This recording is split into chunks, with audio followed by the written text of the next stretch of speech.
E o título dessa palavra, o título da mensagem de hoje é Mova-se. Vamos repetir junto? Mova-se. Vamos de novo. Mova-se.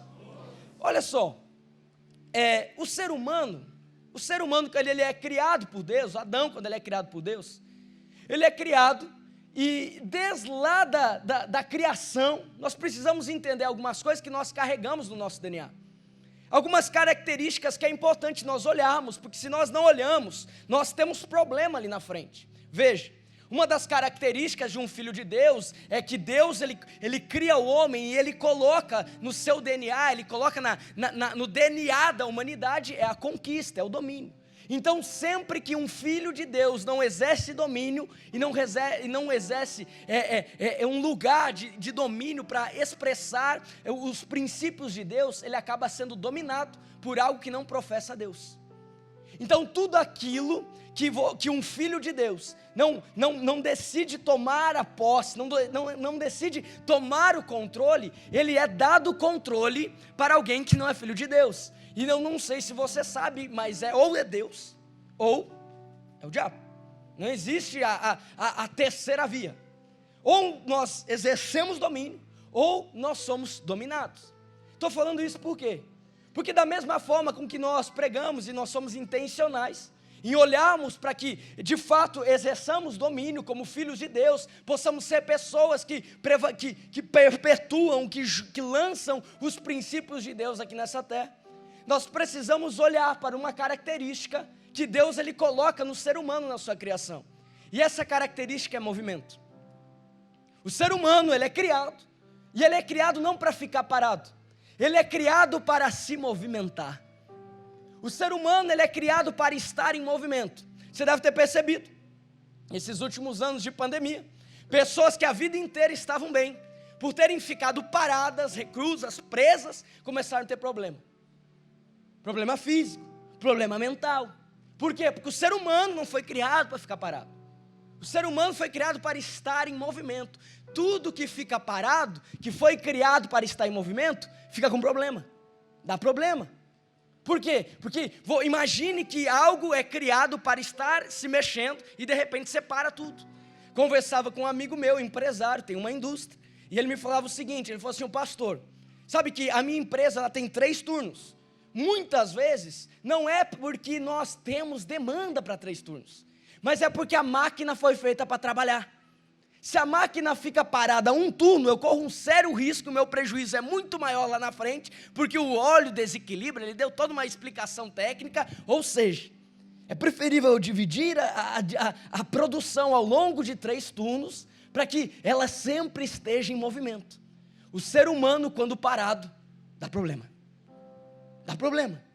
Outra coisa, você deve ter percebido, e eu faço você pensar nesse momento, que tudo que vive, se move. Tudo que vive se move. Tudo que tem vida, se move. Uma grama, parece estar parada. Volta 2 dias depois para você ver, tem que cortar. Está em movimento. Uma árvore, o processo da seiva, correndo no tronco, nos galhos, está em movimento.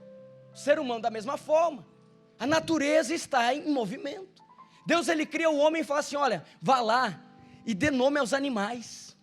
Vai lá, trabalhe, vai lá, você vai estar em movimento, você não vai estar aqui parado simplesmente olhando as coisas acontecerem. Você tem que ir lá dar nome para o leãozinho, você tem que ir lá dar nome para a girafa, você tem que ir lá dar nome para os animais, você tem que se movimentar.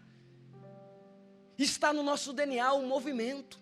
Por isso eu estou aqui para falar para você nessa noite, não pare. Não pare, não pare de se movimentar, não pare de avançar. Sabe que recentemente eu fiz um pedal de 550 quilômetros, foram 3 dias, mais de 30 horas aí pedalando, próximo de 30 horas pedalando, Chapecó a Florianópolis. E o meu corpo inteiro, durante o dia inteiro, estava em movimento, ou melhor, boa parte do meu corpo, em todo o tempo estava em movimento. Por quê? Porque eu tinha que chegar lá. A minha cabeça ela estava em movimento, eu tinha que chegar lá. Acontece que eu fiquei uns 20 dias depois, sem sentir, sem ter sensibilidade em um dos meus dedos do pé. Depois eu fui descobrir que era por quê? Porque a sapatilha estava apertada. Então nesse processo todo, aquele dedo, ele não teve circulação de sangue necessária que fez com que ele perdesse a sensibilidade. Depois eu precisei estimular, fazer exercício ali para estimular, para voltar a circulação. Por quê? Porque tudo que está parado morre. Tudo que está parado morre. O mais incrível é que quando eu trago isso, eu olho para o Evangelho. E o Evangelho é um Evangelho de movimento. Então, se de quebra no meu DNA está algo chamado movimento, no Evangelho ao qual eu aceito, eu resolvo andar, está uma característica chamada movimento. Veja só, Jesus, quando ele inicia o seu ministério, ele começa a recrutar os discípulos, ele fala o seguinte: venham, sigam-me. Jesus chega a dizer, ele fala assim, não é para sepultar pai, é para vir, tome a sua cruz, negue-se a si mesmo, venham, eu estou andando, venham atrás de mim. Jesus, no final do seu ministério aqui na terra, ele fala o quê? Vão. O Evangelho é movimento. Venham e vão. O Evangelho é um evangelho de atitude. O Evangelho é um evangelho que eu e você, nós somos chamados em todo o tempo, não para ficarmos parados e presos a estações, mas para estarmos em movimento constante e vendo aquilo que Deus é capaz de fazer. Olha para a pessoa que está do seu lado e fala assim, movimento. Mas fala com quem tem fé e é profeta. Movimento gera milagre. Olha para outra pessoa e fala assim, presta atenção. Você estar em movimento gera milagre. Pegou. Você estar em movimento gera milagre. Olha só. Êxodo 14, verso 15. Não precisa abrir, eu vou falar. Deus fala para Moisés: diga ao povo que marchem. Agora o que está acontecendo ali? Alguns versículos antes, o povo havia sido resgatado do Egito.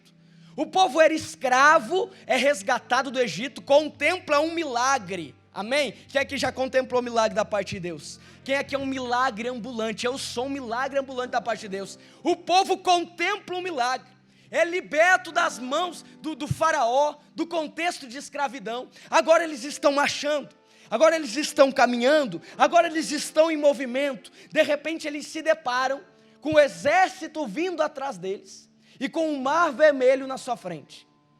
Aí Moisés, como um bom líder, ele dá uma explicação para apacentar os corações ali. Ele fala assim, não, Deus, então o Senhor vai cuidar. Ele dá uma explicação no verso 14 do capítulo, e ele lança uma palavra assim cordial. No verso 15, Deus chama Moisés e fala assim, diga para que o povo marche. Você tem milagres de Deus na sua vida? Você já recebeu coisas que você vê que Deus é contigo? Quero dizer que quando você está andando debaixo de uma palavra de Deus, quando você está andando debaixo de um milagre da parte de Deus, não se prenda àquilo que Deus já fez, porque quem tem promessa se prende ao lugar de destino daquilo que Deus te mostrou, sabe? Aquilo que Deus fez, libertar os homens da vida de uma vida de escravidão, era algo lindo, era algo poderoso, foi algo extraordinário, mas ainda não era o final. Ainda não era o final. O final era eles entrarem na terra prometida. Você andar debaixo daquilo que Deus tem para você, faz você contemplar milagres da parte de Deus na sua vida diariamente. Faz você se deparar com coisas que talvez façam você pensar, repensar e ver, opa, peraí, mas será que é isso? Será mesmo? E Deus está falando para que você marche. Não é tempo de parar. Você tem palavra da parte de Deus, você tem promessa da parte de Deus. Não pare. Não pare, tome atitude, marche, porque aquilo que parece uma montanha intransponível, se abre ao meio e você passa e não é ileso. Pastor, você está falando isso aqui para me agradar? Não, eu estou falando aqui para te encorajar, porque o Evangelho é um Evangelho de um Deus que curava, que cura e que vai curar. Amém? O Evangelho, ele é tão lindo, que olha só, aquela mulher que estava há anos acometida de um fluxo de sangue, ela, sabendo que Jesus iria passar, talvez como muitos, ela poderia ter pensado o seguinte, eu sei o trajeto que Jesus vai ter, vou colocar um banco, vou sentar perto da onde Jesus vai passar. Alguns poderiam pensar assim, e Jesus, por saber, por ser alguém que tem uma relação diferente, alguém que olha, é um profeta, alguém que Deus fala com ele, alguém que Deus, aonde ele passa, ele cura, aonde ele passa, ele tem palavras que destravam o destino das pessoas. Aquela mulher, ela poderia ter pensado em simplesmente sentar no caminho da onde Jesus iria passar, esperando que Deus revelasse no coração de Jesus, na mente de Jesus, que ela precisava de um milagre. Muitos são como talvez essa mulher poderia ter agido, pensando que o fato de você precisar de uma resposta, e Deus ser Deus e saber de tudo, você não precisa tomar uma atitude, você não precisa se movimentar. Agora, aquela mulher, ela não simplesmente sabia que Jesus poderia trazer um milagre, e que ele poderia de fato saber disso, sem que ela fizesse algo. Ela toca as vestes de Jesus. Ela toca as vestes de Jesus. Ela não fica simplesmente em uma fé passiva, esperando as coisas acontecerem, mas ela tem uma fé proativa, em busca do milagre. Ela toca as vestes de Jesus. Querido e querida, eu estou aqui para dizer algo a você. Tem uma forma que é a forma de você viver coisas que a maioria não está vivendo. É uma fórmula de você ver diante dos seus olhos coisas que durante anos você não via. Essa fórmula é atitude em ver o milagre da parte de Deus, não esperar. A Bíblia também fala que nós não recebemos porque nós não sabemos pedir. Eu tenho que ser específico, eu tenho que ser intencional. O Evangelho é intencional em eu ser a minha melhor versão aqui na terra. Por isso, quando eu olho para mim, se tem alguma coisa que não condiz com aquilo que Deus quer, com aquilo que Deus me mostrou, eu preciso ter uma atitude para provocar o milagre em mim. Essa noite Deus, ele revela coisas ao seu coração, na sua mente, de atitudes que você precisa ter para contemplar o milagre na sua vida. Sabe, decisões que você precisa tomar, coisas que você precisa fazer, divisores de algo que você precisa, opa, peraí, a partir de hoje é diferente, sabe por quê? Porque o Evangelho é um Evangelho de milagres, amém? O Evangelho é um Evangelho de milagres. Outro ponto interessante, que o movimento gera, é vida. Repita comigo, movimento gera vida. Olha só, João 4,14, Jesus encontra a mulher samaritana.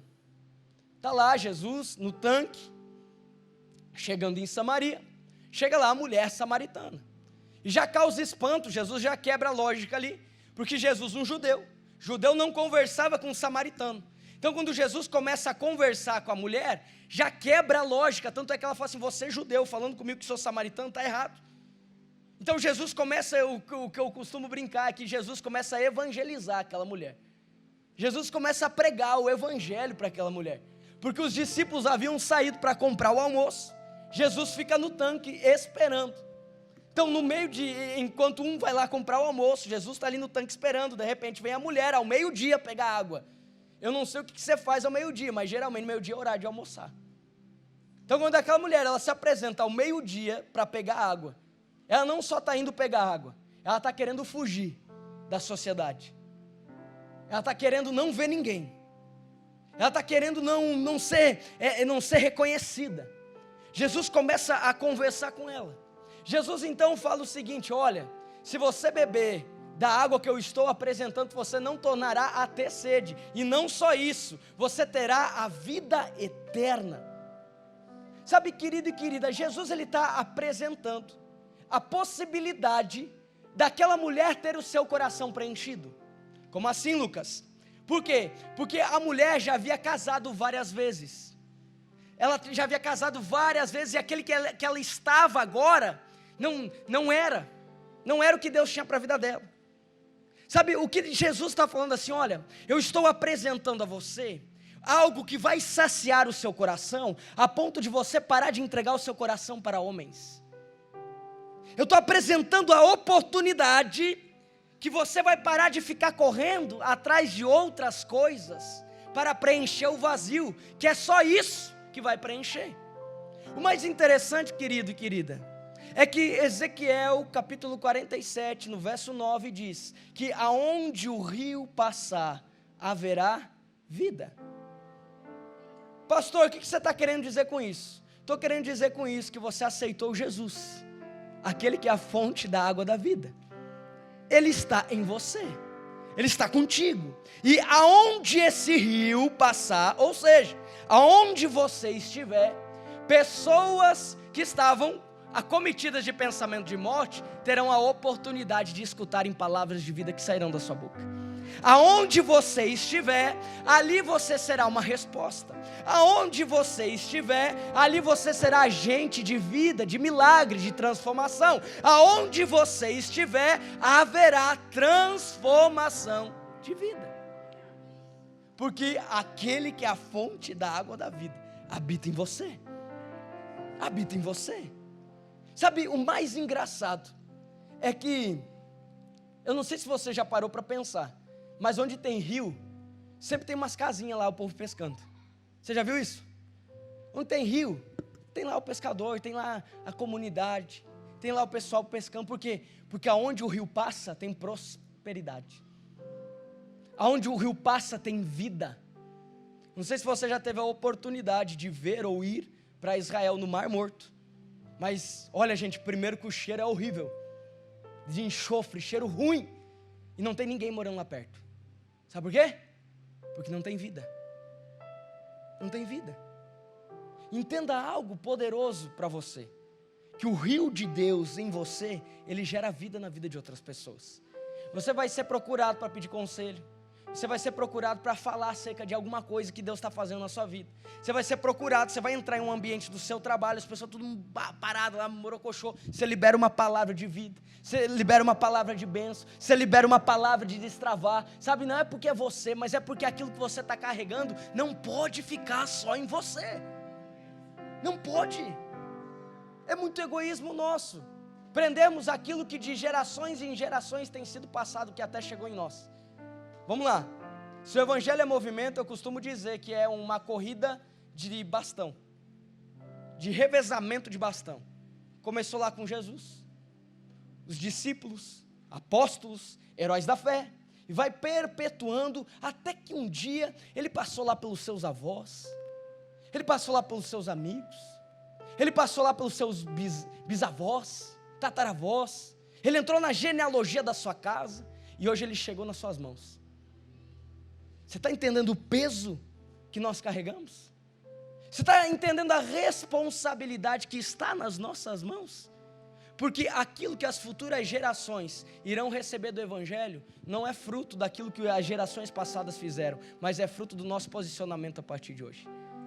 É fruto daquilo que você faz a partir de hoje. É fruto da atitude que você tem a partir de hoje, porque as gerações passadas já cumpriram o seu papel.